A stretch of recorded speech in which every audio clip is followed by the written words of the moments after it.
10 tahun bukanlah waktu yang cukup panjang untuk mengurai semua permasalahan bangsa. Saya sangat menyadari bahwa sebagai pribadi yang jauh dari kata sempurna, sebagai insan yang tumbuh dalam keterbatasan, dan sebagai manusia yang jauh dari kata istimewa, sangat mungkin ada yang luput dari pandangan saya. Sangat mungkin ada celah dari langkah-langkah yang saya ambil.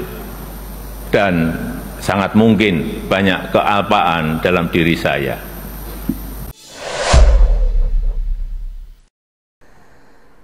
Mau lari kemana kau, Jokowi? Ya. Harus dipertanggungjawabkan. Harus dipertanggungjawabkan. Siapa yang mempertanggungjawabkannya? Presiden yang akan berhenti itu. Jadi jangan kira setelah berakhir masa jabatannya dia lepas dari tanggung jawab. Semua bengkali-bengkali yang ditinggalkan itu harus dia pertanggungjawabkan secara hukum. Nah, kalau Anda bicara mengenai pemerintahan negara, tidak ada maaf, Pak. Dia bisa berjasa besar, tapi begitu dia melakukan kerusakan, dia bertanggung jawab atas kerusakan itu, dan jasa-jasanya itu harus kita kesampingkan. Kalau bicara jasa kepada negara ini, Pak, apa yang kurang dari Bung Karno? Tapi Anda kan tahu apa yang terjadi dengan Bung Karno, gitu. Pak Harto pun sama. Jadi jasa-jasa itu akan batal oleh kesalahan-kesalahan besar yang dilakukan oleh seseorang pemimpin. Karena ini soal pemimpin. Kalau dia bukan pemimpin, maksud biasa, masih Anda bisa bagi. Oh, ini jasanya, ini kebaikannya. Kalau pemimpin tidak bisa.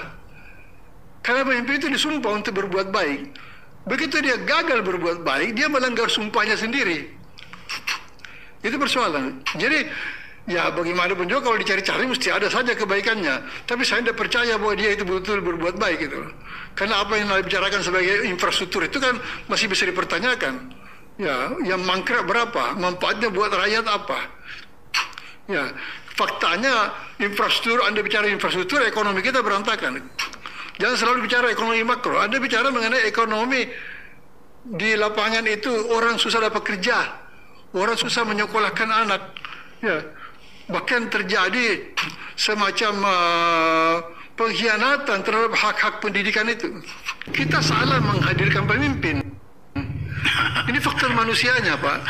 Jadi ini bukan ini bahkan menurut saya lebih berkenaan dengan kepribadian, dengan karakter. Kita salah pilih.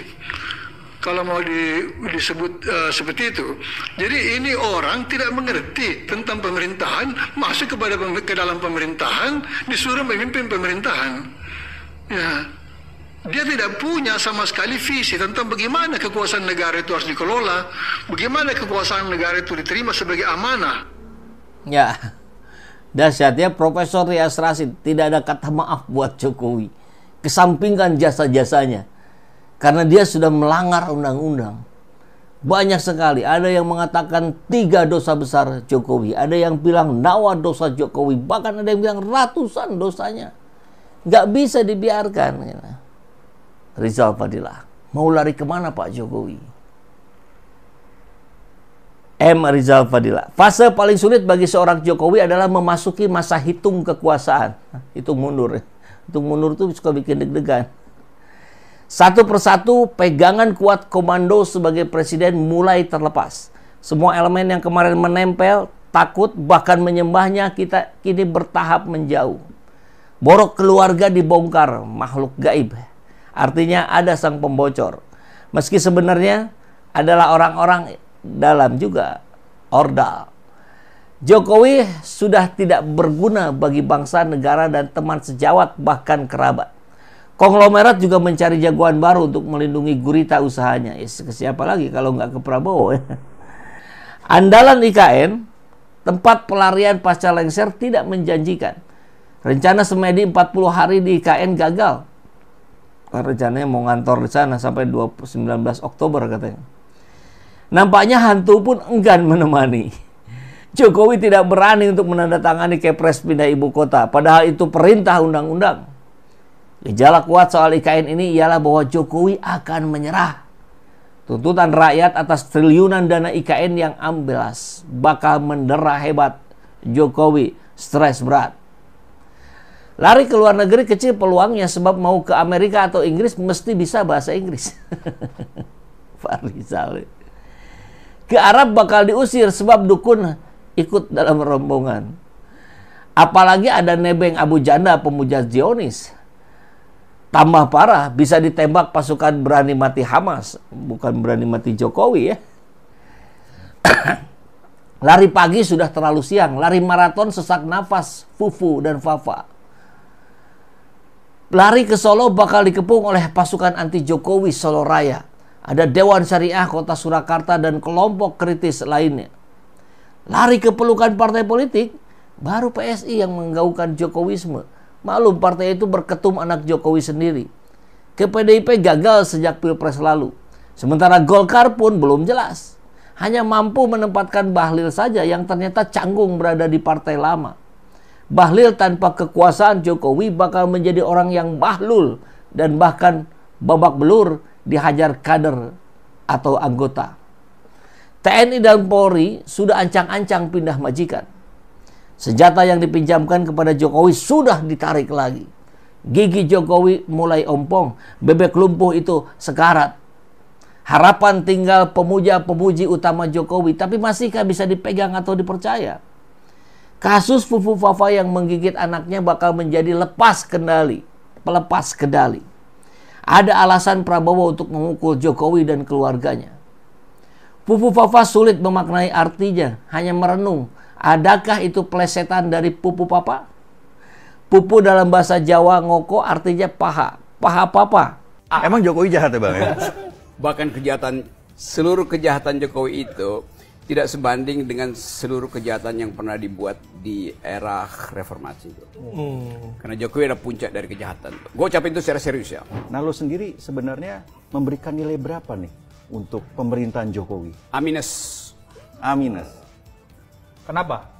A untuk kejahatan, minus untuk kejujuran. Itu dialihkan ke Pak Prabowo. Berapa banyak liability yang mesti diperbaiki Prabowo tuh. Dan kelihatannya asetnya memang nggak ada tuh. Jadi Jokowi membebani bangsa ini melalui Prabowo segala macam kejahatan dia. Raja yang menuju detik-detik kelengserannya.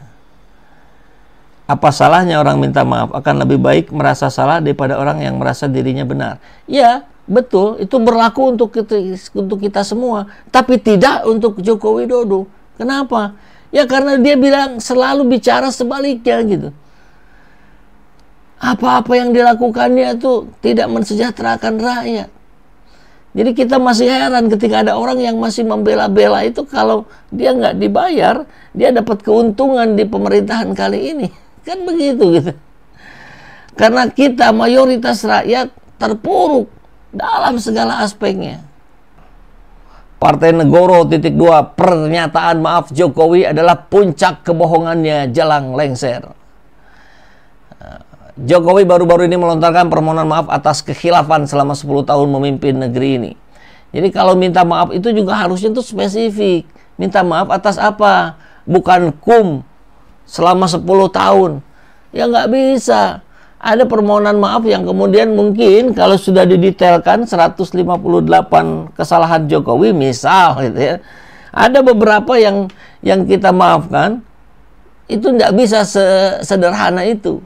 Harus didetailkan gitu. Ada kemudian nanti yang dosanya tak bisa kita maafkan gitu. Soal IKN misalkan masuk kemana gitu kan. Soal KCIC kereta api cepat yang utangnya terus menumpuk puluhan triliun, entah kapan terbayarnya, itu levelnya ada di mana kan. Untuk dinasti politiknya Gibran gimana kan, begitu gitu. Kita juga harus fair.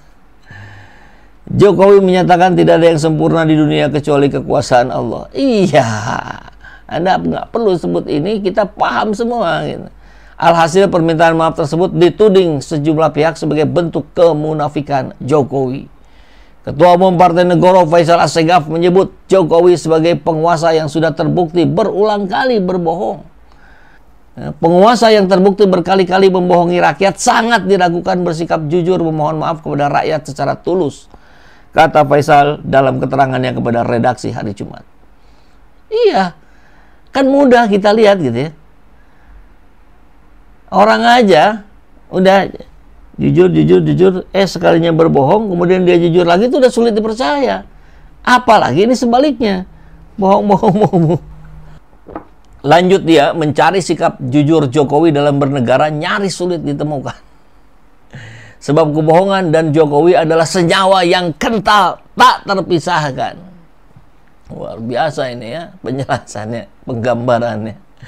Maka dari itu Faisal menegaskan bahwa hal itu membuat rakyat Indonesia tidak akan percaya dengan pernyataan Jokowi meminta maaf di ruang publik. Justru sebaliknya, rakyat semakin melihat pernyataan Jokowi adalah puncak dari ekspresi kebohongannya jelang lengser dari kekuasaan. Bagaimana mungkin Jokowi yang berbakat dan hobi berbohong seketika berbalik menjadi pribadi yang jujur? Itu mustahil dan hanyalah intrik politik pencitraan.